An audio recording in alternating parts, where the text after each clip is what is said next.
I'd like to take you back to 1975, September, the first day of high school.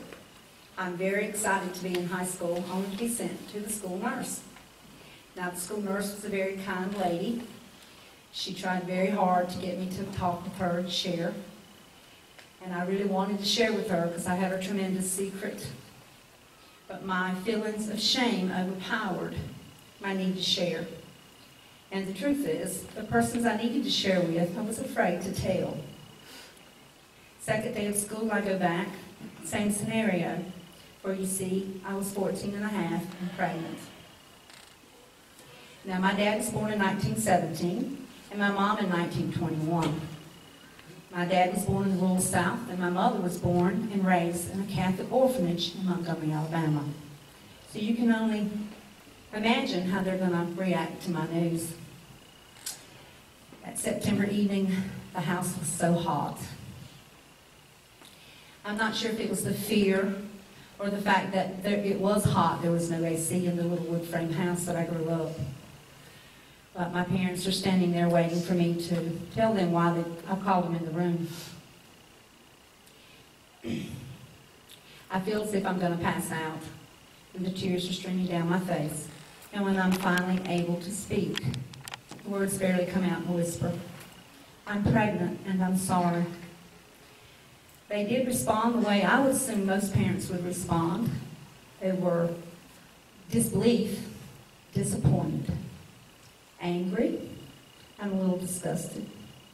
There was talk of me being sent to Florida to live with an aunt until the summer was over and come back without a baby. There was talk of an accident where there would be no baby. And then in the end, it was decided that I would quit high school, get married, and become a parent. College had never been discussed in our family, but now it seems as if high school was also an unattainable goal for me in my future. I still remember the emotional pain of that long winter. My dad could not look at me, much less speak to me. My mom just withdrew deeper into her depression and brokenness. My new husband was working third shift in a factory and slept most days. And of course, my high school friends were in high school where most normal teenagers would be.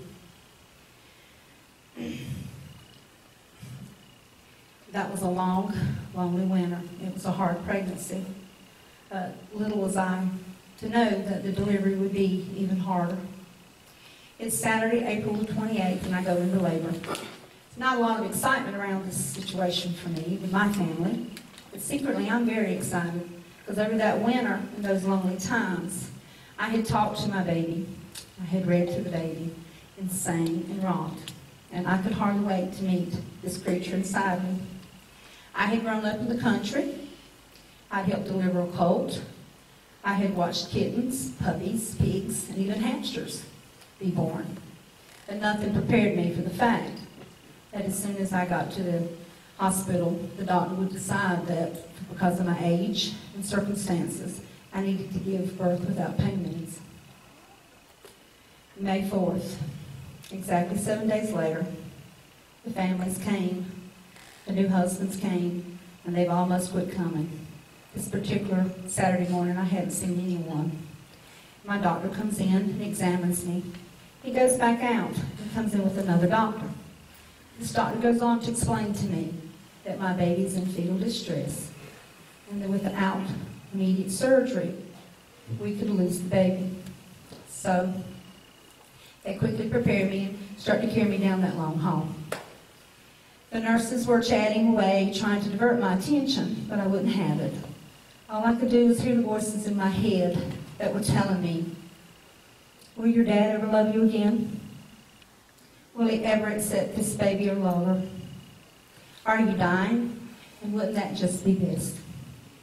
And yes, I remembered every word spoken to me that hot September evening when my parents first learned I was pregnant. Well, you've done it now. Your childhood's over. You'll never amount to anything and you'll always be looked down on. How could you? You were raised better. You're a disgrace to this family. How can you feed? You can't feed yourself, so how can you feed a baby? And then blessed sleep, and my baby came into the world. I was kept sedated for many hours after that. Everyone had came and gone. When I first tried to wake, my eyes were very heavy, and my body felt different. The pain from the prior week was gone. But I could not wake up, and I sensed there was a presence in the room with me that made me feel safe, so I slept. The second time I went to wake, I heard voices in the hall. The nurse came in and said, "Are you finally ready to see this baby?" And I said, "Yes, I am." So they took the bed and all and rolled it down to the nursery. Set my head up and placed in my arms my beautiful baby. Later I found out from one of the nurses that it was my dad in that room with me that made me feel safe. That was his voice I woke to in the hall, and that he had followed me down to that nursery, stood in the shadows, and was crying as I fell in love with my future.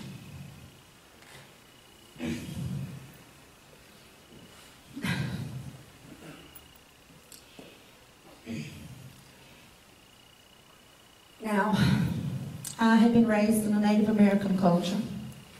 I had a very strong faith in God and a very strong belief, as I still do today.